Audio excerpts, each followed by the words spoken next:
Vamos a hacer el de la memoria estática.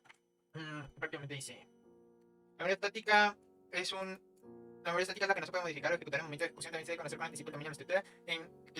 El tamaño de la estructura que está en ejecución, por ejemplo, un vector matriz. Instrucciones. Realiza una investigación acerca del tema y redacta un ensayo de al menos 2 cuartillas donde expliques la memoria estática, teniendo como objetivo que tu redacción sea comprensible incluso para personas que no tengan conocimiento previo técnico. Además, crea una infografía del tema, procurando transmitir la información de forma creativa y clara. Utiliza un ejemplo de Java donde menciones la importancia de usar la memoria estática. Bueno, pues yo no voy a hacer esto, pero yo ya he visto que la memoria estática creo que se usa en el public static, o sea, es siempre static, por ejemplo, en el método main creo que lleva public static void main o algo así, y es un método estático, que no se va a estar modificando y así. Yo he trabajado con, a veces se crean variables de privadas estáticas, que sean private static, ¿sabes qué? Pero pues de todos modos, pues le voy a dar otra liga, no tiene nada de malo. Aquí HTTP.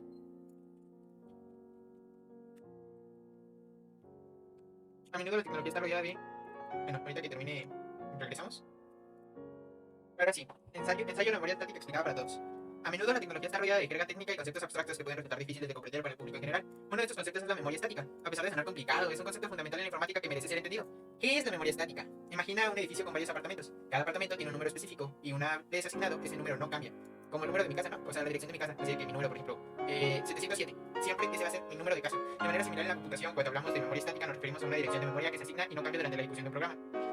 Esta memoria está asignada antes de que comience la ejecución del programa y no se libera hasta que el programa ha finalizado. Porque es importante, la asignación de memoria en un programa es crucial para el rendimiento y la eficiencia si cada vez que un programa necesita memoria tuviera que buscar un espacio disponible. Cada vez que un programa es crucial para el rendimiento y la eficiencia. Si cada vez que un programa necesita memoria tuviera que buscar un espacio disponible, consumiría tiempo y recursos, ralentizando el programa. Con la memoria estática, esta asignación se realiza de antemano, lo que garantiza un acceso más rápido. Diferencia entre memoria estática y dinámica. La diferencia de la memoria estática existe la memoria dinámica, que es aquella que se asigna y libera durante la ejecución de un programa, según las necesidades. Volviendo al ejemplo del edificio, sería como alquilar una habitación de hotel. Usted reserva la habitación cuando la necesita y la libera cuando se va.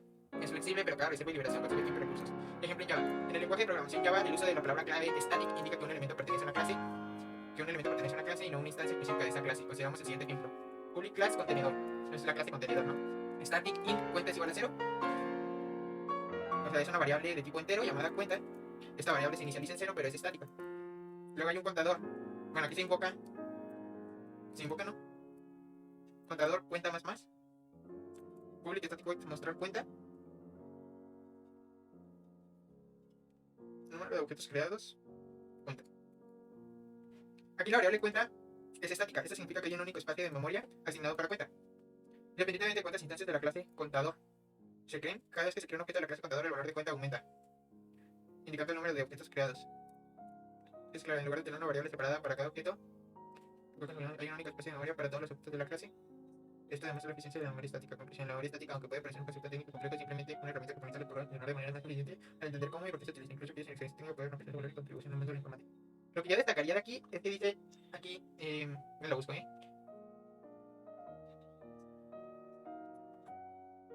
aquí, la palabra clave static indica que el elemento pertenece a una clase y no a una instancia específica de esa clase. O sea que se puede invocar sin necesidad de hacer uso de un objeto. O sea, esta variable cuenta puede utilizar todos los métodos que contenga contador sin tener que crear un objeto de tipo contador. O sea, simplemente por ser estático, ya puede hacer uso de todos los métodos de contador. Eso es lo que alguna vez creo que en programación orientada a objetos en videos de tutoriales, sí creo que una vez vi eso. Luego la memoria estática dibujo de un edificio, apartamento con números fijos, dirección fija, dirección de hotel, dirección clave, de la clase en un objeto. Ejemplo contador de objetos separados. Muy bien, eso ha sido todo para la tarea de memoria estática. Sigue la de memoria dinámica. Realiza una investigación acerca del tema y redacta un ensayo de al menos 2 cuartillas donde expliques la memoria dinámica teniendo en cuenta como objetivo que la redacción sea comprensible, incluso para personas que no tengan un conocimiento previo técnico. Además, una infografía, introducción de. Ajá.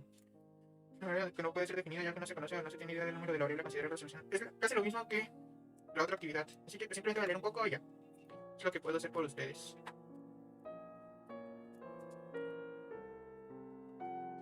Ensayo de memoria dinámica, una solución a la indeterminación. En la vida cotidiana nos encontramos con situaciones en las que no sabemos de antemano cuánto espacio necesitamos. El profe de administración, ¿no? Viendo esto. De que no, sí, les voy a dar un plan administrativo. Ya no me acuerdo, la neta. Porque les invito si no estudié administración de empresas.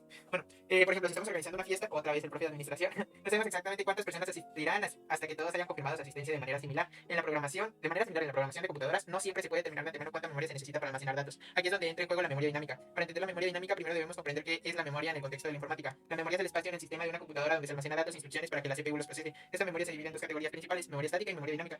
La memoria estática es aquella que se define en tiempo de compilación, es decir, antes de que se ejecute un programa. Ya sabemos cuánto espacio ocupará en la memoria. Por otro lado, la memoria dinámica es aquella que se asigna durante la ejecución del programa. Esta memoria se solicita y libera en tiempo real según las necesidades del programa. Ahora bien, ¿por qué es necesaria la memoria dinámica? Imaginemos que estamos creando un programa que almacena los nombres de los asistentes a un evento. Si usáramos la memoria estática, tendría que definir de antemano un número máximo de asistentes, lo que podría resultar un desperdicio de memoria si no se alcanza ese número o en limitación si hay más asistentes de los esperados. La memoria dinámica resuelve este problema permitiéndonos solicitar memoria según la necesidad, creciendo y reduciéndose según las circunstancias. Sin embargo, el uso de la memoria dinámica viene con responsabilidades. Cuando solicitamos memoria es esencial que liberemos una vez, ya que ya no la necesitamos. De lo contrario, podríamos enfrentar lo que se conoce como fuga de memoria, donde la memoria que ya no es útil sigue ocupada, disminuyendo la eficiencia del sistema. Infografía, memoria dinámica. Aquí me surge una duda, algo que le quiero preguntar es, dice que la memoria dinámica viene con responsabilidades, que cuando solicitamos memoria es esencial que la liberemos una vez que ya no la necesitemos. Entonces te voy a preguntar que si Java hace esto automáticamente o nosotros tenemos que liberar la memoria. Java hace esto automáticamente o nosotros tenemos que liberar manualmente la memoria. Yo creo que es manualmente, ¿eh? No creo que se libere automáticamente. Java la gestión de memoria es una parte automática gracias al recolector de basura. El recolector de basura Java se encarga de identificar y liberar la memoria que ya no está siendo utilizada. Funciona identificando los objetos que ya no son accesibles o referenciados por programa. Una vez que un objeto no tiene referencias apuntando a él, se convierte en candidato para ser recolectado. En algún momento el recolector de basura actuará y liberará la memoria ocupada por estos objetos no referenciados. Dado que Java cuenta con este mecanismo automático, los programadores no tienen que liberar manualmente la memoria como se hace en otros lenguajes como C o C++. Sin embargo, es esencial ser consciente de cómo funciona para evitar posibles problemas. Fugas de memoria. Aunque Java tiene un garbage collector, es posible tener fugas de memoria. Esto puede producir tenemos referencias necesarias a objetos que ya no se necesitan, evitando que el garbage collector lo recolecte y el rendimiento del garbage collector consume recursos. Si crea y descarta objetos que no son el GC, podría actuar con más frecuencia afectando el rendimiento del programa sin tener en cuenta el impacto del GC al diseñar sistemas de alto rendimiento. En resumen, aunque Java gestiona automáticamente la memoria en gran medida, es crucial entender cómo funciona y seguir buenas prácticas de programación para garantizar que los sistemas sean eficientes y no sufran de problemas relacionados con la memoria. Ok, va. No, pues nada más memoria estática y dinámica, pues se escucha simple, ¿no? O sea, estática pues, se tiene que definir desde antes del programa y la dinámica puede estar cambiando y variando y no se compromete con nada. Espero que les haya gustado, nos vemos.